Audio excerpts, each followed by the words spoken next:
भगवान शिव द्वारा काल भीत की परीक्षा लेना। नारद जी कहते हैं, जब जल की एक एक बूंद पीकर तप करते हुए काल भीत को 100 वर्ष पूर्ण हो गए तो उनके सामने एक मनुष्य जल से भरा हुआ घड़ा लेकर आया। उसने काल भीत को प्रणाम करके बड़े हर्ष से कहा, महामते, आज आपका नियम पूरा हो गया, यह जल ग्रहण कीजिए। काल भीत बोले, आप किस वर्ण के हैं तथा आपका आचार व्यवहार कैसा है, यह सब यथार्थ रूप से बताइए। आपके जन्म और आचार जान लेने पर मैं यह जल ग्रहण करूंगा, अन्यथा नहीं। आगंतुक मनुष्य बोला, मैं अपने माता पिता को नहीं जानता, अपने आप को सदा इसी रूप में देखता हूं। आचारों और धर्मों से मेरा कोई प्रयोजन नहीं। काल भीत ने कहा, यदि ऐसी बात है तो मैं आपका जल कभी ग्रहण नहीं करूंगा। इस विषय में मेरे गुरु ने वैदिक सिद्धांत के अनुसार जो उपदेश दिया है वह सुनो। जिसके कुल का ज्ञान ना हो, जिसके जन्म में वीर शुद्धि का अभाव हो, उसका अन्न खाने और जल पीने वाला साधु पुरुष तत्काल कष्ट में पड़ जाता है। जो हीन वर्ण का है तथा जो भगवान शिव का भक्त नहीं है, इन दो प्रकार के मनुष्यों को दान देते समय उसे लेने का अनधिकारी समझना चाहिए। आगंतुक मनुष्य बोला, तुम्हारी इस बात पर मुझे हंसी आती है। अहो, तुम बड़े अविवेकी हो। जब सब भूतों में सदा भगवान शंकर ही निवास करते हैं तो किसी के प्रति भी भली बुरी बात नहीं कहनी चाहिए, क्योंकि इससे भगवान शिव की ही निंदा होती है। जो अपनी और दूसरों के बीच अंतर मानता है, उस भेददर्शी पुरुष के लिए मृत्यु अत्यंत घोर भय उपस्थित करती है। अथवा यदि शुद्धि का भी विचार किया जाए तो बताओ, इस जल में क्या पवित्रता है। यह घड़ा मिट्टी का बना हुआ है और अग्नि से पकाया गया है, फिर जल से भर दिया गया है। इन सब वस्तुओं में तो कोई अशुद्धि है ही नहीं। यदि कहीं कि मेरे संसर्ग से अशुद्धि आ गई है तो यह भी स्पष्ट नहीं है, क्योंकि वैसी दशा में जब मैं इस पृथ्वी पर हूं तो आप यहां क्यों रहते हैं। बताइए, आप क्यों इस पृथ्वी पर चलते हैं, आकाश में क्यों नहीं चलते। अतः इस प्रकार विचार करने पर आपकी बात मूर्खों की सी जान पड़ती है। काल भीत ने कहा, यदि ऐसा कहा जाता है कि संपूर्ण भूतों में एक शिव ही है, तो कथन मात्र के लिए सबको शिव मानने वाले नास्तिक लोग भक्ष भोज आदि पदार्थों को छोड़कर मिट्टी क्यों नहीं खाते, राख और धूल क्यों नहीं फांकते। इसलिए संसार की व्यवहार सिद्धि के लिए एक मर्यादा स्थापित की गई है, जो समय से ही सफल होती है, अन्यथा नहीं। आप उस मर्यादा को श्रवण करें। पूर्व काल में ब्रह्मा जी ने इस 5 भौतिक जगत की सृष्टि की और उसे नाममय प्रपंच से बांध दिया। उस नाम प्रपंच के 4 भेद हैं, ध्वनि, वर्ण, पद और वाक्य। ये ही नामात्मक प्रपंच के 4 आधार साधन हैं। इनमें ध्वनि नाद स्वरूप है, ओंकार पूर्वक संपूर्ण अक्षर ही वर्ण कहलाते हैं। शिवम, यह सुबंध शव पद है, और शिवम भजे, यह विधि ही एक तिरंड क्रिया से अन्वित होने के कारण वाक्य कही जाती है। वह वाक्य भी 3 प्रकार का होता है, ऐसा श्रुति का सिद्धांत है। पहला प्रभु सम्मत, दूसरा स्वहत सम्मत तथा तीसरा कांता सम्मत। यही त्रिविध वाक्य माने गए हैं। जैसे स्वामी सेवक को यह आदेश देता है कि अमुक काम करो, यह प्रभु सम्मत वाक्य है। उसी प्रकार श्रुति और स्मृति दोनों प्रभु सम्मत वाक्य का प्रयोग करती है, स्वामी की भांति आज्ञा देती है। इतिहास और पुराण आदि स्वहत सम्मत कहे जाते हैं। ये स्वहदों की भांति समझाकर मनुष्य को यथार्थ मार्ग में लगाते हैं तथा काव्य के जो सरस एवं व्यंग्यपूर्ण आलाप आदि हैं, उन्हें कांता सम्मत कहते हैं। प्रभु वाक्य बाहर और भीतर से पवित्र करने वाला माना गया है तथा स्वहद वाक्य भी परम पवित्र है। स्वर्ग आदि उत्तम लोकों की प्राप्ति की इच्छा से उसका पालन करना चाहिए।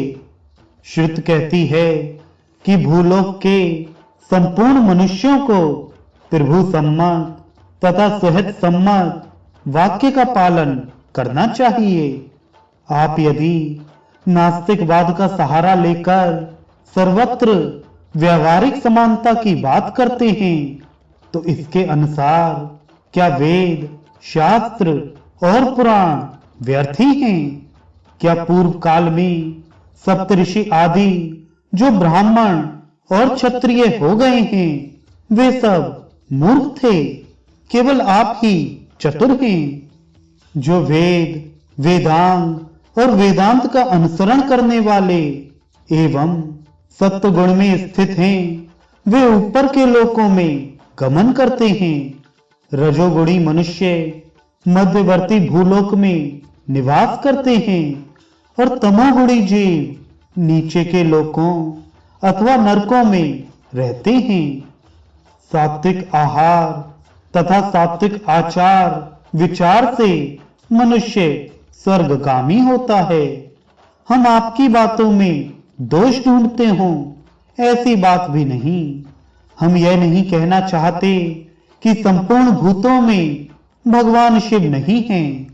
भगवान तो संपूर्ण भूतों में हैं ही, किंतु इस विषय में मैं जो उपमा दे रहा हूं उसे ध्यान देकर सुनिए।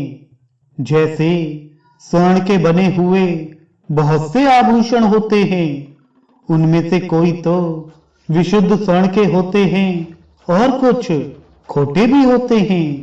खरे खोटे सभी आभूषणों में स्वर्ण तो है ही।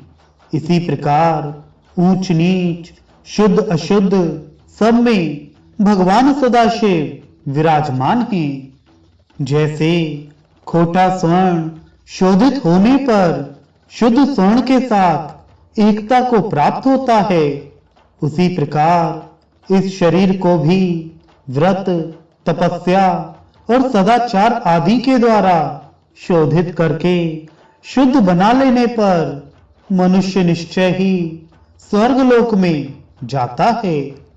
अतः बुद्धिमान पुरुष को उचित है कि वह हीन या अपवित्र वस्तु को किसी प्रकार भी ग्रहण ना करे।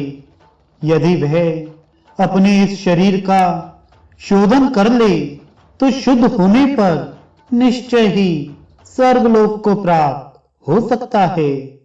जो पुरुष व्रत उपवास करके शुद्ध हो गया है, वह भी यदि सबसे प्रतिग्रह लेने लगे तो थोड़े ही दिनों में अवश्य पतित हो जाता है। इसलिए मैं स्पष्ट कह देना चाहता हूं कि आपका यह जल मैं किसी तरह भी ग्रहण नहीं करूंगा। यह कार्य भला हो या बुरा, मेरे लिए वेद ही परम प्रमाण है। काल भीत के ऐसा कहने पर आगंतुक मनुष्य हंसने लगा। उसने दाहिने अंगूठे से भूमि को खुरेदते हुए एक बहुत बड़ा एवं उत्तम गड्ढा तैयार कर दिया। फिर उसी में वह सारा जल ढुलका दिया। उससे वह गड्ढा भर गया, फिर भी जल शेष रह गया। तब उसने पैर से ही खुरेद कर एक तालाब बना दिया और शेष बचे हुए जल से उसको भर दिया। यह परम अद्भुत कार्य देखकर भी ब्राह्मण देवता को कोई आश्चर्य नहीं हुआ, क्योंकि भूत प्रेत आदि की उपासना करने वाले लोगों में अनेक प्रकार की विचित्र बातें होती हैं। उस विचित्रता के चक्कर में आकर अपने सनातन वैदिक मार्ग का परित्याग कभी नहीं करना चाहिए। आगंतुक मनुष्य बोला, ब्राह्मण देव, आप हैं तो बड़े भारी मूर्ख, परंतु बातें पंडितों जैसी करते हैं। क्या आपने पुराण वेदता विद्वानों के मुख से कहा हुआ यह श्लोक नहीं सुना? भारत कुआं दूसरे का, घड़ा दूसरे का और रस्सी दूसरे की है। एक पानी पिलाता है और एक पीता है, वे सब समान फल के भागी होते हैं। ऐसा ही मेरा भी जल है और तुम धर्म के ज्ञाता है, फिर क्यों इसे नहीं पियोगे? नारद जी कहते हैं, अर्जुन, तदनंतर कालभीत ने उक्त श्लोक के विषय में अनेक प्रकार से विचार किया, किंतु किस प्रकार सब लोग समान फल के भागी होते हैं इसका निश्चय ना कर सके। फिर घट आदि साधनों द्वारा जो समान फल भागी होने की बात कही गई थी, उस पर विशेष विचार किया और इस निश्चय पर पहुंचे कि यदि एक कार्य में अनेक सहायक हों तो सब समान फल के भागी होते हैं। जैसे एक नौका निर्माण कराने में यदि अनेक पुरुषों ने धन लगाया हो तो उन सब का उसमें समान भाग होता है। इस प्रकार कर्ता को प्राप्त होने वाला सब फल सहकारियों में बंटकर समान हो जाता है। इस प्रकार पुनः पुनः विचार करके कालभीत ने उस मनुष्य से कहा, भद्र पुरुष, आपका यह कहना ठीक है। कूप और तालाब के जल ग्रहण करने में दोष नहीं है, तथापि आपने तो अपने घड़े के जल से ही इस गड्ढे को भरा है। यह बात प्रत्यक्ष देख करके भी मेरे जैसा मनुष्य कैसे इस जल को पी सकता है? अतः यह अच्छा हो या बुरा, मैं किसी भी प्रकार इसे नहीं पीऊंगा। कालभीत के इस प्रकार दृढ़ निश्चय कर लेने पर वह पुरुष हंसकर क्षण भर में वहां से अंतर्धान हो गया। इससे कालभीत को बड़ा विस्मय हुआ। ये बार बार सोचने लगे कि यह क्या वृतांत है।